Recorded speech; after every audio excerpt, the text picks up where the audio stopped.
सभी को जय मसीह की। मेरा नाम प्रदीप श्रीवास्तव है और मैं डिस्ट्रिक्ट बरेली का रहने वाला हूँ। एक छोटा सा गांव है, वहाँ पर मैं वहाँ से रहने वाला हूँ। और मेरी गवाही ये है मसीह में कि जब मैं छोटा था तो मेरे पापा जो थे बहुत ज़्यादा नशा करते थे और जितनी भी प्रॉपर्टी हमारे दादाजी ने खरीदी थी वो सिलाई का काम करते थे हमारे दादाजी।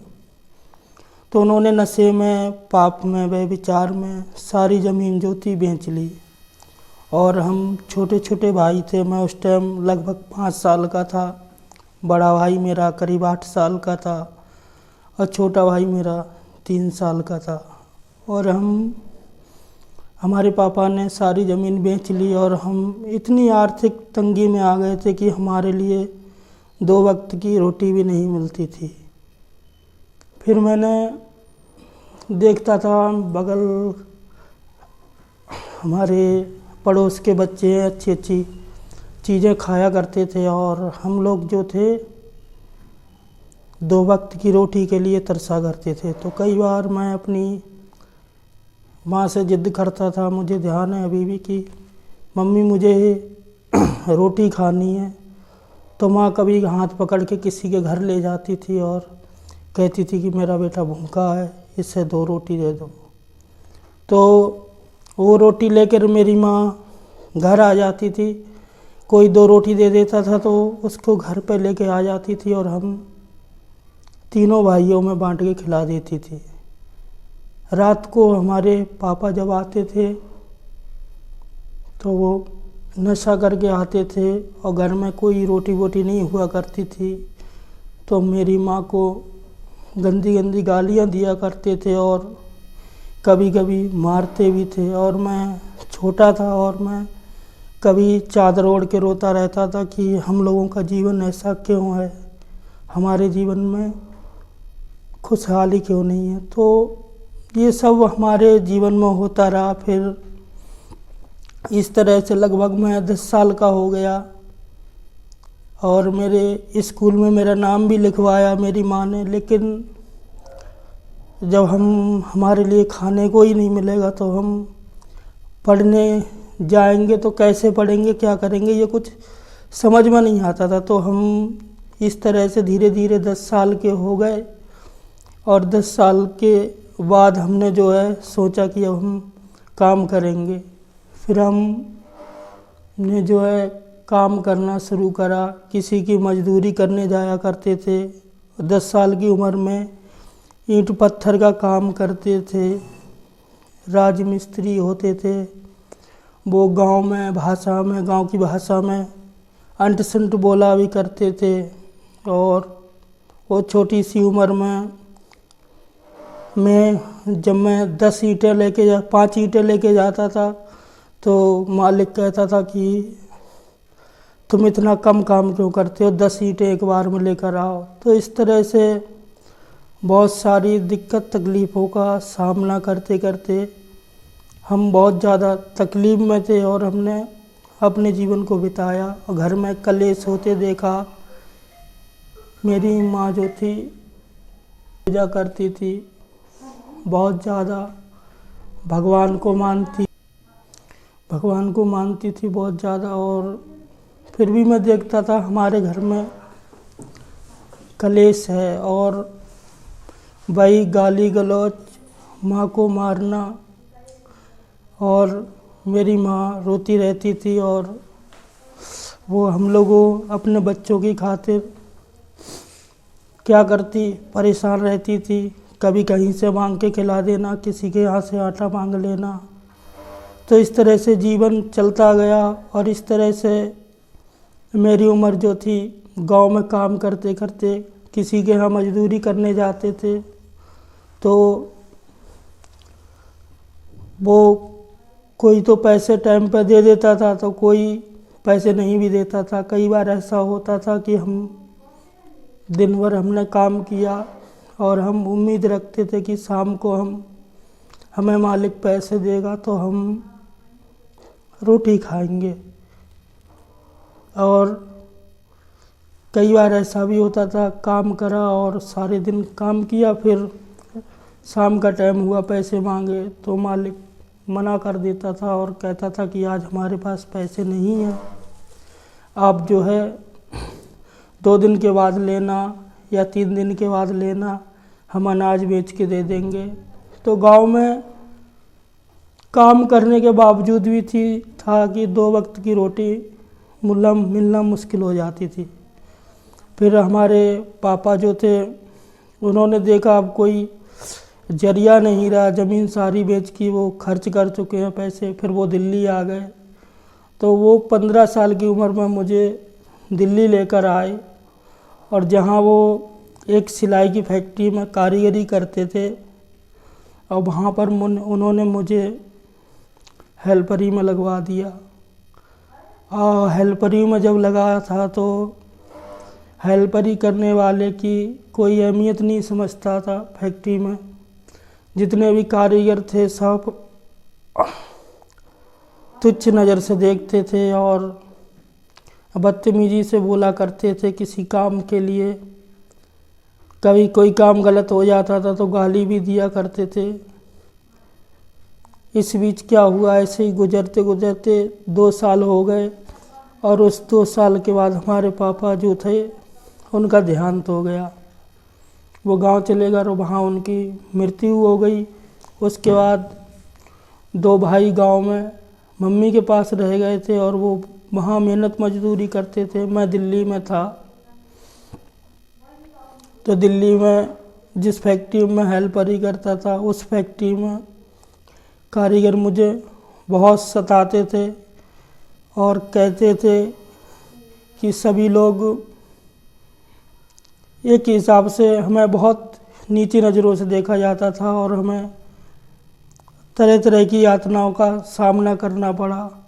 और इस तरह हम करते करते हमारे लगभग हमने सोचा हम काम करना सीख ले सिलाई का। तो हमें कोई सिखाने को राज़ी नहीं होता था काम।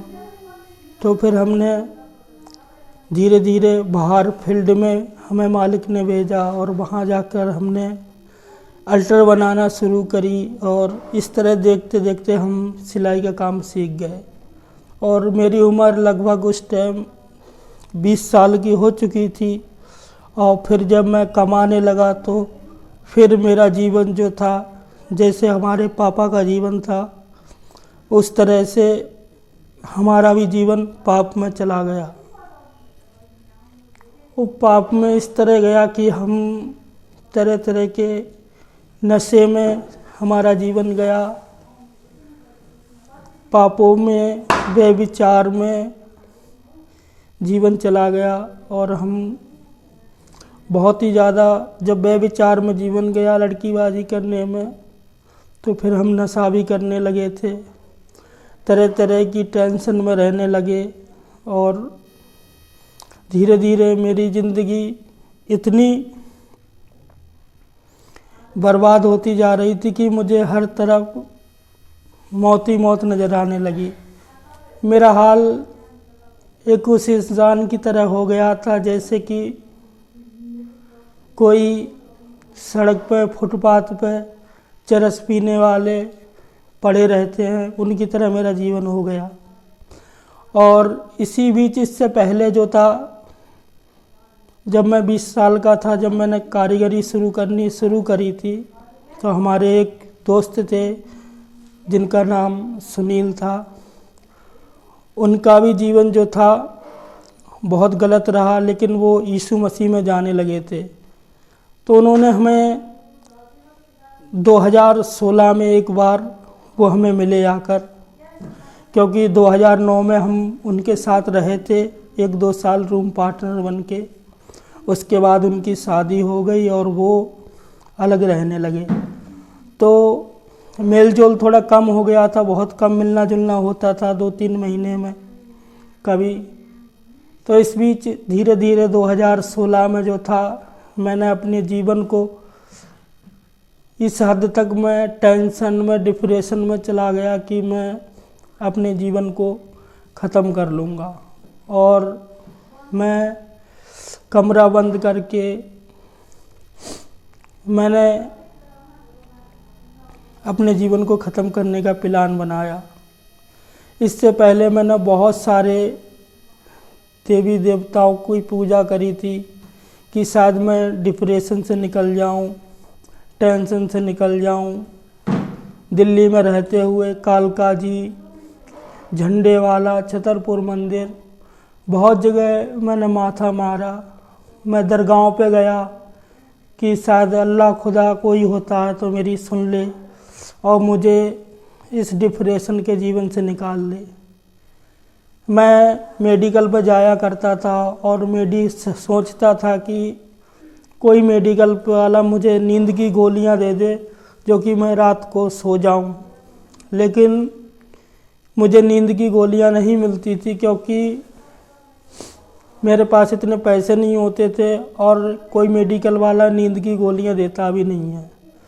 तो फिर जब पैसे नहीं होते थे तो मैं सस्ता नशा ढूंढता था, भांग खाता था, क्योंकि भांग का गुल्ला जो है करीब 2 रुपए में मिल जाता है, वो बहुत ही सस्ता पड़ जाता, तो भांग भी खा लिया करता था, गांजा भी पी लिया करता था।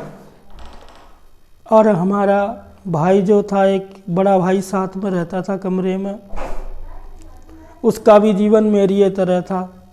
तो हम दोनों कभी कभी बहुत ज़्यादा लड़ते भिड़ते थे, नशा करके मारपीट होती थी।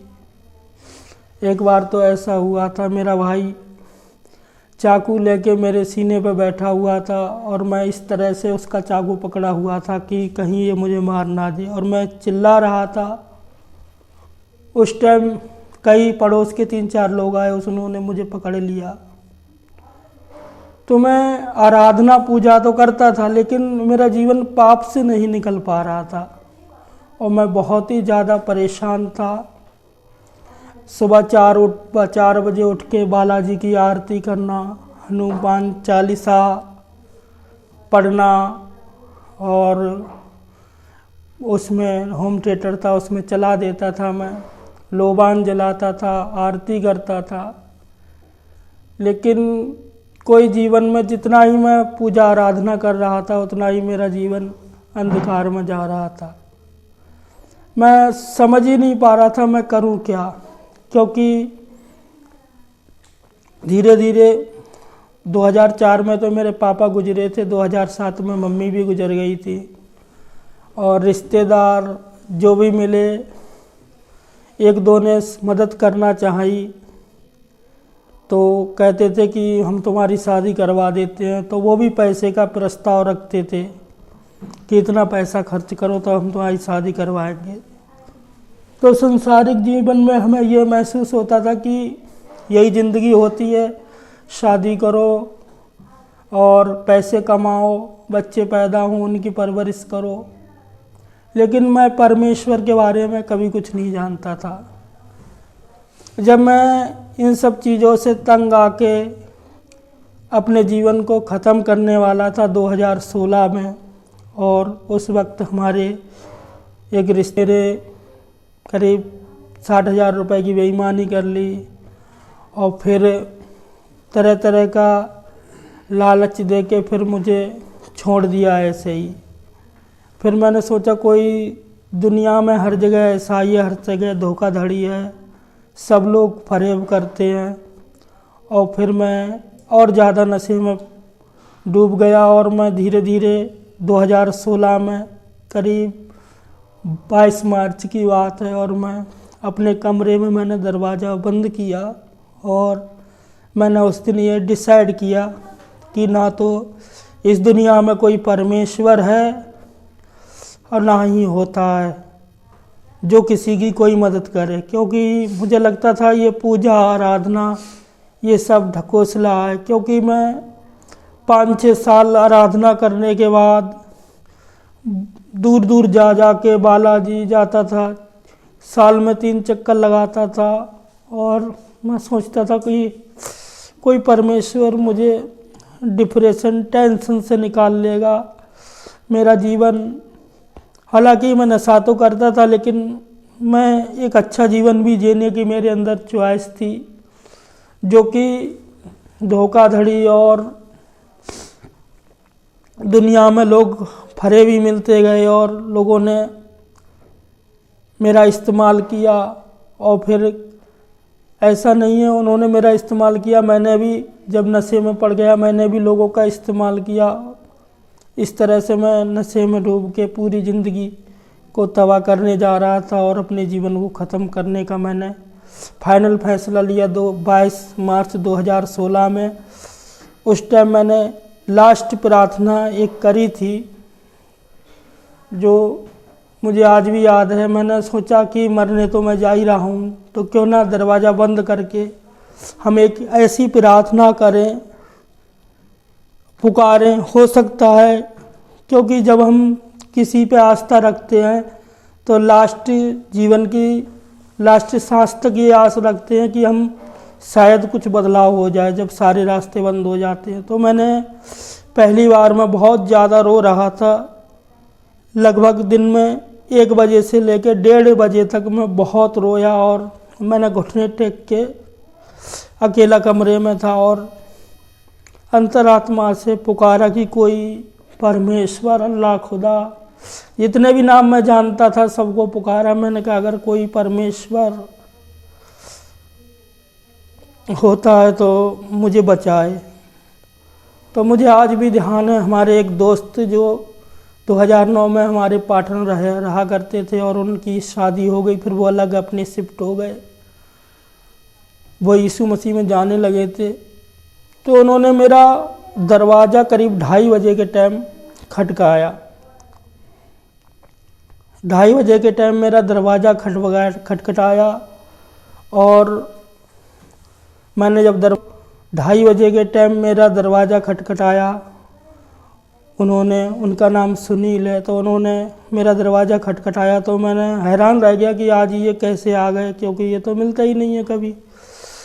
तो इन्होंने मुझे एक शब्द कहा था और जो मुझे बहुत अच्छी तरह आज तक याद है। उन्होंने मुझे बोला था कि प्रदीप जी, पता नहीं मेरा आज लंच से ही काम में मन नहीं लग रहा। तो मैंने सोचा, आज इधर से गुजर रहा था, मैंने कहा आज मैं प्रदीप जी से मिलूँगा। तो परमेश्वर का वचन कहता है कि मैंने तुम्हें तुम्हारा नाम लेकर पुकारा है। तो मैंने उन बातों को हालांकि उस टाइम नहीं समझ रहा था, लेकिन आज मैं उन बातों को समझता हूँ क्योंकि प्रभु यीशु मसीह ने मेरे जीवन को बदला। तो उन्होंने पहली बार मुझे जब वो समझा रहे थे तो मैं बहुत ज़्यादा रो रहा था, मेरे कपड़े तक आंसुओं से भीगे हुए थे। और जब उनकी मैंने बातें सुनी तो मुझे एक अलग ही शांति महसूस हुई और उन्होंने मुझे बताया कि आज हम आपके लिए एक जगह लेकर चलते हैं। तो पास में एक चर्च है जिसका नाम प्रकाशित जीवन है। वहाँ के हमारे दास हैं पास्टर दीपक राजपाल जी, उनसे उन्होंने हमें मिलाया। रात को 8 बजे प्रार्थना थी वहाँ पर।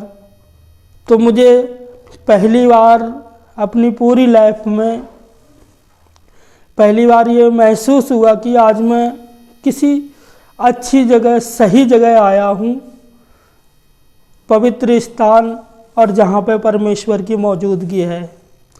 और ये मुझे एहसास हो गया, आज हमें सुनील जी ने जो मिलाया है, एक सही इंसान से मिलाया है, शायद जिनकी मुझे तलाश थी। तो उन्होंने हमारे लिए समझाया, हमारे पास्टर जी ने, और उन्होंने हमें एक बात कही थी।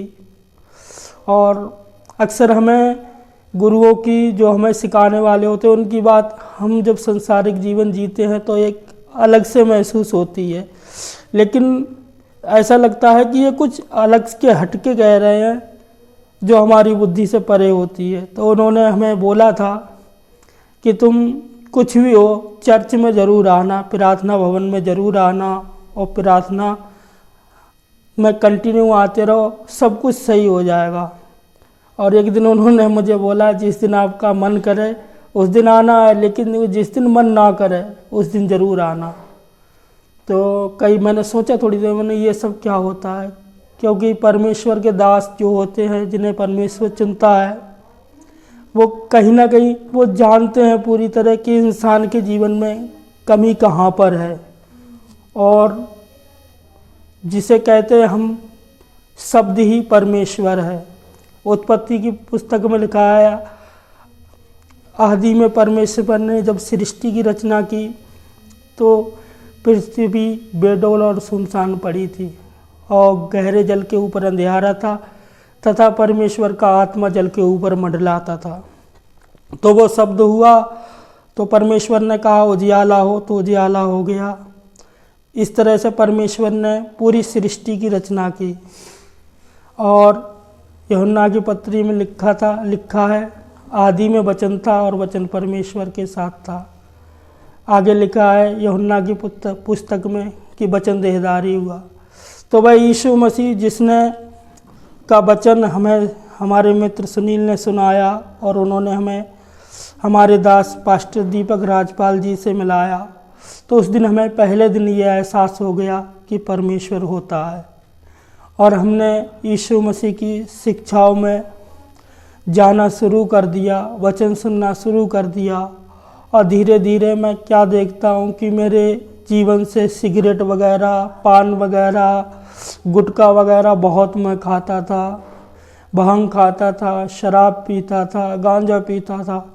धीरे धीरे जैसे जैसे मैं प्रभु के वचनों में जाने लगा, इन चीज़ों से मुझे एक अलग ही नफरत सी होने लगी और मुझे उनका स्वाद अजीब गरीब सा लगने लगा। जो चीज़ों से मुझे आनंद आता था, उन चीज़ों को जब मैं देखा करता था तो मुझे अजीब से लगता था। कई बार तो मैं अच्छा जीवन तो जीना चाहता था, लेकिन मैं उन चीज़ों से निकल नहीं पा रहा था। तो कई बार मैं ड्रिंक करता था तो मैं ये प्रार्थना करता था कि प्रभु तू मुझे इस जहर से छुटकारा दे। तो परमेश्वर ने उन चीज़ों से मुझे निकाला और मेरे जीवन को धीरे धीरे नशा, शराब वगैरह, गांजा, भांग, ये सारी चीज़ें मेरे जीवन से दूर हो गई और मैं परमेश्वर के साथ जीवन जीने लगा। 2007 में मैंने मेरा गुरु दीक्षा हुई, बपतिस्मा हमने लिया। और जिस दिन बपतिस्मा लिया था हमने, और उस दिन हमें ये महसूस हुआ कि सच में परमेश्वर यीशु मसीह ही है। और जिंदगी में सबसे अच्छा दिन महसूस किया। मुझे लगा कि हाँ, मैं आज परमेश्वर की गोद में हूँ और परमेश्वर ने मुझे चुना है। यीशु, मैं सभी सुनने वालों को कहना चाहूँगा कि जो सच्चा परमेश्वर है वो यीशु मसीह ही है, क्योंकि उसने कहा कि मैंने तुम्हारे उद्धार के लिए, तुम्हारे जीवन के लिए अपना प्राण दिया है। उसने हमारे गुनाहों के लिए वह क्रूस की मृत्यु सही और हमें पापों के छुड़ाने की खातिर वह सलीब पे अपने लहू बहाया। तो मैं यीशु मसीह का कोटि कोटि धन्यवाद करता हूँ और हमारे मित्र सुनील जी का और अपने दास पास्टर दीपक राजपाल जी का भी बहुत धन्यवाद करूँगा कि उन्होंने हमें परमेश्वर की शिक्षाओं में कंटिन्यू रखा और हमें बताया, अच्छाई बुराई का ज्ञान दिया हमारे लिए और यीशु मसीह के बारे में बताया, जिसमें हमारे पास्टर जी और हमारे मित्र सुनील जी की एक अहम भूमिका रही। वो भूमिका ये रही कि शायद कोई पापी इंसान को अपने समीप नहीं बिठाता, लेकिन जब हमने यीशु मसीह का वचन सुना और जाना कि यीशु मसीह पापियों के बीच बैठा करते थे, वेश्याओं के बीच बैठा करते थे और खुदा का कलाम सुनाया करते थे, तो जब मैं देखता था कि हमारे दोस्त मित्र अपने घर पे हमें बुलाते थे, देखते थे कई बार हम परेशान हैं तो अपने घर पे बुलाते थे, हमें साथ में बिठा के खाना खिलाते थे और सिस्टर नीतू जो है वो हमारे लिए खाना परोस के लाती थी, बड़ा सम्मान करती थी। तो मैंने मसीह संगति में मैंने उस प्रेम को देखा और हमारे पास्टर जी हमें बच्चे की तरह समझाते थे और कई बार हमें ये भी लगता था कि दुख भी होता है कि जब परमेश्वर का वचन एक चुभता है तीर की तरह, और कहते हैं कि हम जो चीज़ चुभती है, डॉक्टर भी सुई लगाता है तो वो इंजेक्शन हमारे शरीर में काम करता है। ऐसे ही यीशु मसीह का वचन है। जब हमने उसमें जाना चालू किया, जब सीखा, स्टार्टिंग में तो थोड़ा हल्की सी चुभन हुई थी, लेकिन हमने ये जाना कि वो हमारे जीवन को पूरी तरह से बदलने के लिए यीशु मसीह तैयार है। तो यीशु मसीह ने जो था हमारे गुनाहों के लिए अपना प्राण दिया और हमें पापों से बचाने के लिए उसने सलीब की मौत सही।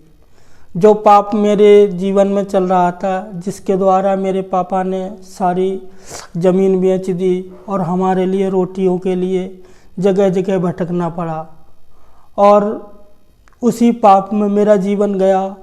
और जब मैंने यीशु मसीह को जाना तो उसने मेरे सारे पापों को धो दिया और हमारे सारे पापों को क्षमा कर दिया और हमें एक अद्भुत शांति से भर दिया प्रभु ने। और यीशु मसीह ने हमारे लिए वह दुख उठाया, ताकि वचन में लिखा है कि तो हम पापी ही थे तो भी यीशु मसीह हमारे लिए बलिदान हुआ। और हम सभी सुनने वालों को कहना चाहते हैं कि यीशु मसीह ही सच्चा परमेश्वर है। हमने बहुत आराधना की, बहुत जगह गए, लेकिन कहीं हमारी नहीं सुनी गई थी, हमें शांति नहीं मिली थी। इतने हम डिप्रेशन में चले गए थे कि हमने अपनी ज़िंदगी को ख़त्म करने का फैसला कर लिया। लेकिन जब हमने पुकारा कि कोई परमेश्वर है, तो यीशु मसीह ने मुझे साथ दिया और अपने एक शिष्य को मेरे पास भेजा, जिसके द्वारा मैंने यीशु मसीह का वचन जाना। और यीशु मसीह ने मुझे, आज मैं यीशु मसीह की शिक्षाओं में चलता हूँ और यीशु मसीह में अपना जीवन जी रहा हूँ। और सभी सुनने वाले को ये कहना चाहूँगा कि जो भी परमेश्वर सच्चा है वो यीशु मसीह ही है, दूसरा कोई है ही नहीं। और मैं इतने पापी इंसान को उसने माफ़ किया, मैं इसलिए प्रभु यीशु मसीह का धन्यवाद करता हूँ और उसका कोटि कोटि शुक्र अदा करता हूँ कि उसने हमारे लिए संसार के पापों से निकाला और आज मैं एक सुरक्षित अच्छा जीवन जी रहा हूँ।